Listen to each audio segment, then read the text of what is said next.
Hey there. All right, this is Ordinary Buddha here. We're going to talk about some really cool stuff today. Kind of just winging it, impromptu, so might be a little rough. Bear with me here. Okay, you really got to look at the inside world versus the outside world.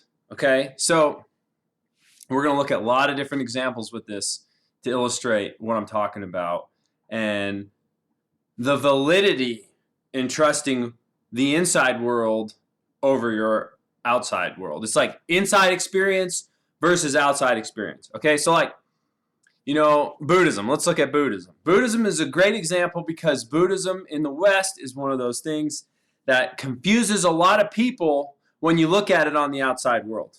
Okay, so the Buddhism is founded on the Four Noble Truths. Now, the Four Noble Truths are what I know. That's what I know. And you all know it too. Maybe you haven't realized it yet, but the Four Noble Truths are the only thing that people can know for sure. And this is it right here. Life is suffering. What does that mean? Okay, I look at that outside. That ain't real. Boom. But what does it mean? It means that life is impermanent. Life is unsatisfactory, meaning that at some point at time in the life, the outside and the inside world are going to be unsatisfactory. I am faced with a situation I don't like. I am faced with aging. I am faced with growing old. I am faced with having this body that's going to break down. I'm faced with death of myself and those around me. This is life. I'm born, I will die. The end result of birth is death. You cannot escape that. That's what that means. You have to die. Okay, so I don't want to die. Of course not. Nobody wants to die, right? But we are alive, so we have to die. That's unsatisfactory. I don't want to experience unpleasantness. I don't want to experience pain while I'm alive. I don't want to experience all of these things that I'm going to inevitably have to experience at some point in time in the life before I die. This is just the facts of life. You cannot escape those facts of life. Those are real on the inside. Those are real on the outside. But on the inside, the Buddha discovered on the inside, if you do not crave, because the second noble truth we see is that suffering is caused by craving. Now, the first noble truth encompasses both inside world and outside world. Like the outside world will be unpleasant at periods and points and times. And you're going to feel that unpleasantness on the inside.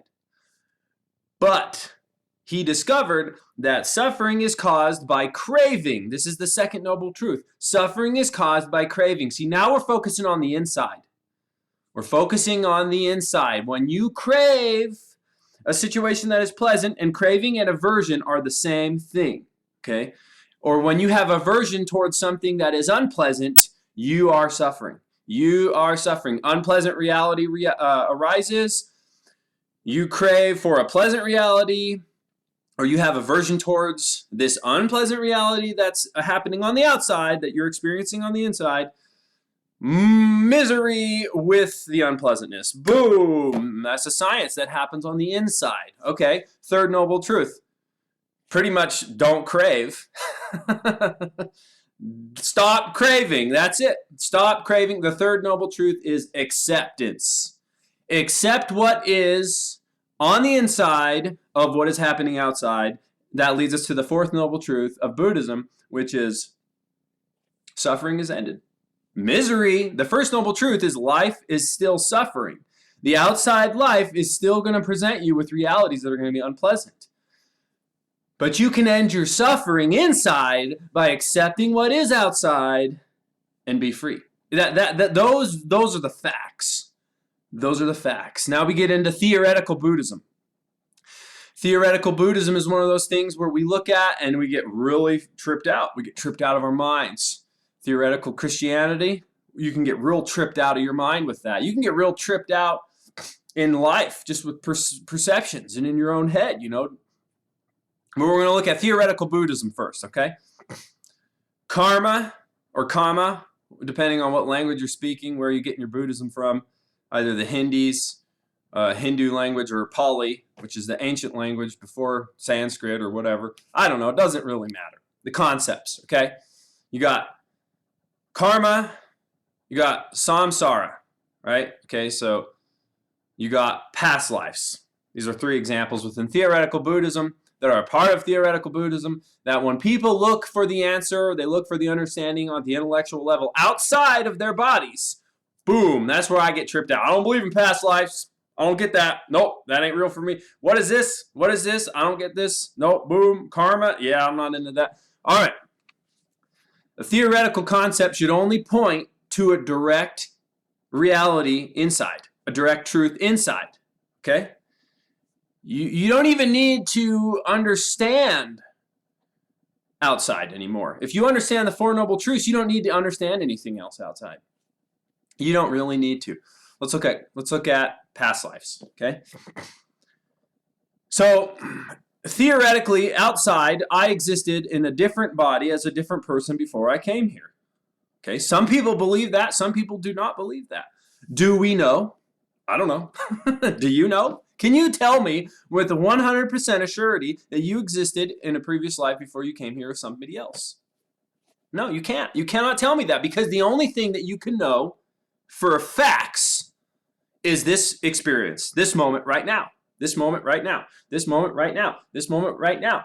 If the Four Noble Truths are the only thing we know, the second thing that we can know for a surety is that there's 3 types of knowledge, 3 types of wisdom.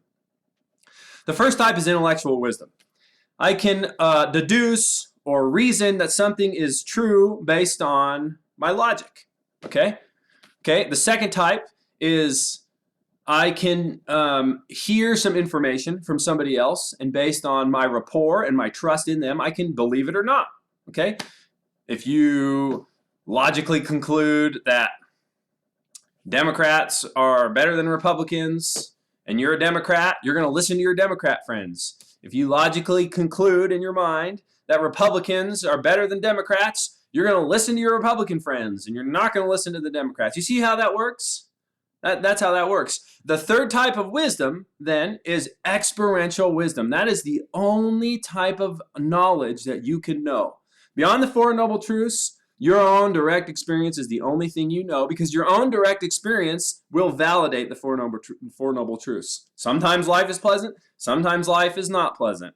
If I resist the unpleasantness, or I cling to and crave the pleasantness, because they're surely going to change, I will create misery and suffering for myself, in addition to whatever reality I'm experiencing in this moment. You see what I'm saying? So,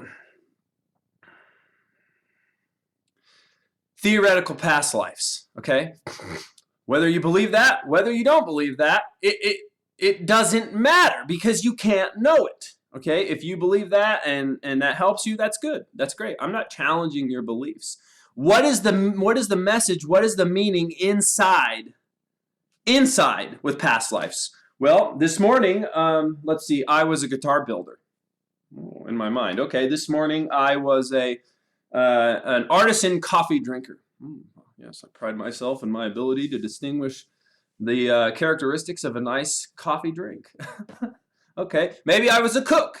Maybe I was a mom. Maybe I was a dad. Maybe 5 years ago I was a drunk and an alcoholic and a drug addict. And maybe before that I was a rock star. And maybe before that I was a BMX bike rider, or a skateboarder, or I was a weightlifter, or I was a marathon runner, or I was all of these things, because the life is only existing in this moment. You are alive right now. This is your life right now. Right now, new life, right now, new life, right now. I mean, I'm continually changing. The solidity of my body is apparent, okay? The ephemeral, fluid, continually changing nature of my body is actual. I don't see that. You're alive right now. The theoretical aspect of past lives applied outward, it's confusion. It's confusion. If you apply it inward and you experience it in yourself, you look for it, you experience it in yourself as the physicality will manifest it to you if you're looking at yourself and looking for that, you will see it. Oh, I'm a different person in every moment. My mind is different in this moment than it was in that moment. Now I'm this. Now I'm that. Now I'm this. Now I want to do this. Now I want to do this. Now I'm going to do this. Now I'm going to do this. I'm going to do this. I'm going to do this. I'm going to do this. I'm going to do. You're a different person in every moment. That's the inside reality versus the outside reality. Maybe I was this 500 years ago. Maybe I effed my life up, so I'm going to be that in my next life. And it's like, I don't know that. I don't know that. Okay, well, let's see. Samsara. Samsara is searching, seeking, endlessly, looking. It kind of goes along with past lives, okay?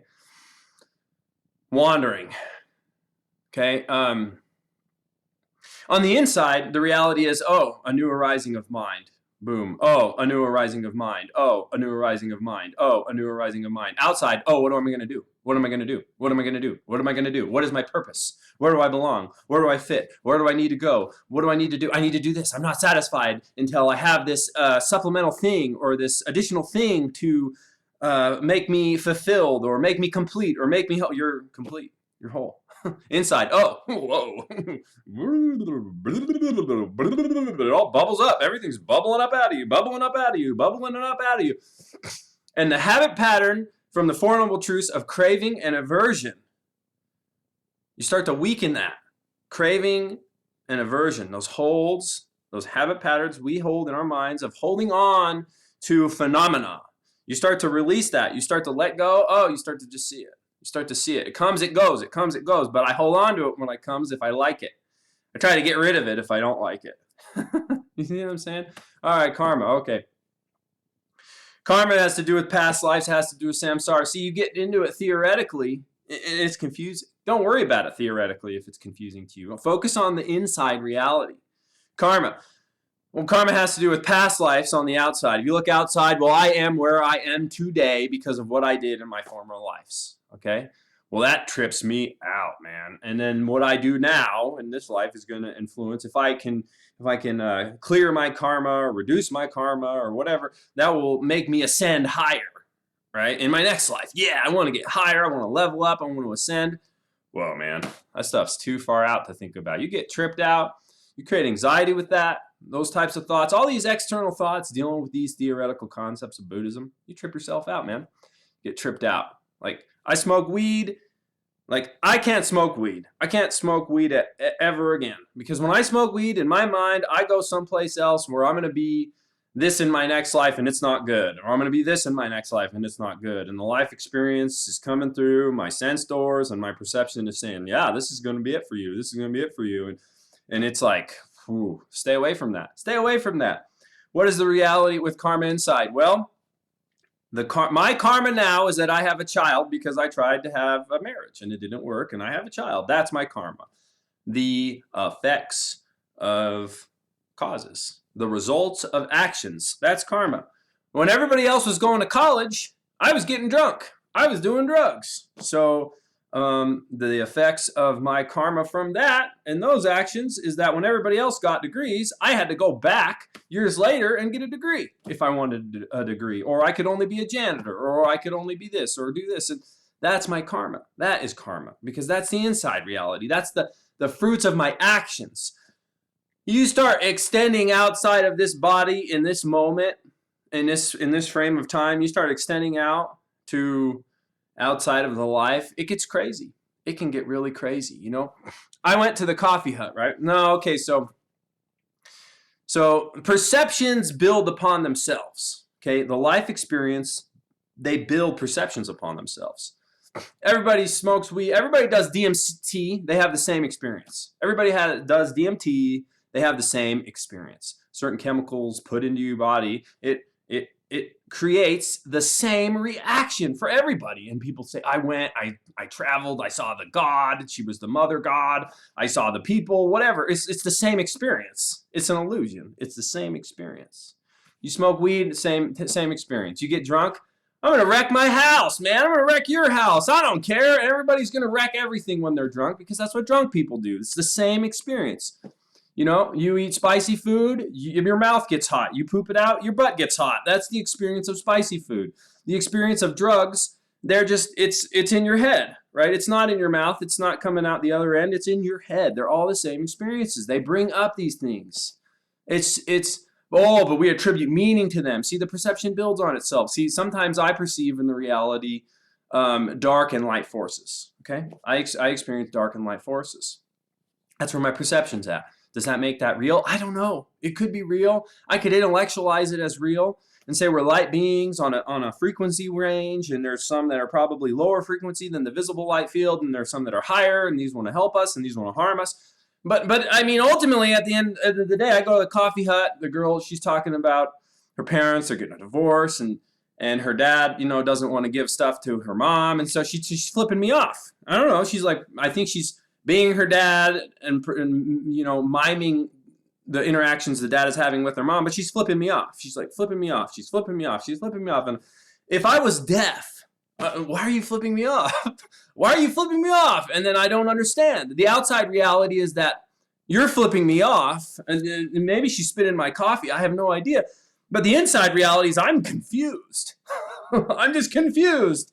And then the confusion comes up, and then I leave the coffee hut, and if I stop thinking about it, the confusion goes away. And that's the end of the story.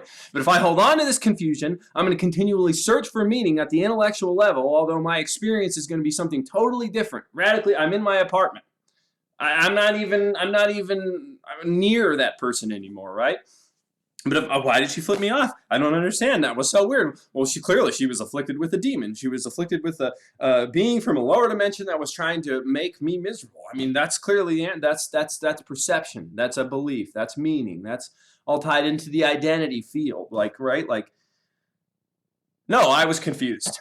In the inside reality, I was confused, and now I'm not, because that experience is come and gone. You see what I'm saying? The inside reality is going to take you to a place of truth. It's going to take you a place of integration. It's going to take you to a place of peace and contentedness. Because the outside reality, if you're trying to find answers in the outside reality, that's samsara, looking for answers outside. That's samsara, right? So looking for answers outside, meaning, purpose, when the answers are inside. This is the same as religion. Exactly the same as religion. You get into the theoretical aspects of religion, sometimes it's confusing. Sometimes you get tripped out. There's a God, and the God is a man, and he sent his son. Why didn't he send a daughter? Oh, because daughters are less than sons, or women are weaker than men. It's like, what? Okay, well, and then, you read the Bible, and then, there's truths that you can meditate on in there, and you can relate with your internal experience, right? The inside reality with those truths, just like in Buddhism. The outside reality, I don't know. I know, you know what? I'm lucky to be alive, and I'm going to cultivate inside gratitude, and I'm going to cultivate inside humility, because I know those things are better than pride and ego, and I know from experience those things don't help me in my life, okay? So, and then when you get to a certain place, if you want to say, yeah, that is outside. That is real. That is true. If that makes your inside reality filled with joy and peace and love and gratitude and forgiveness and humility for yourself and your fellow man, then what's wrong with that? What's wrong with that? It's all fake anyways, guys. It's all fake. The only thing that's real is this moment. You see what I'm saying? You can go two ways with this. You can do whatever you feel. You can do whatever you choose. Or you can try to be better for yourself and others. That's it. You choose. You choose. You choose. Okay, maybe sometimes I'm gonna treat myself good, and I'm gonna treat other people good. It's easy. It's easy, guys. All right, long video.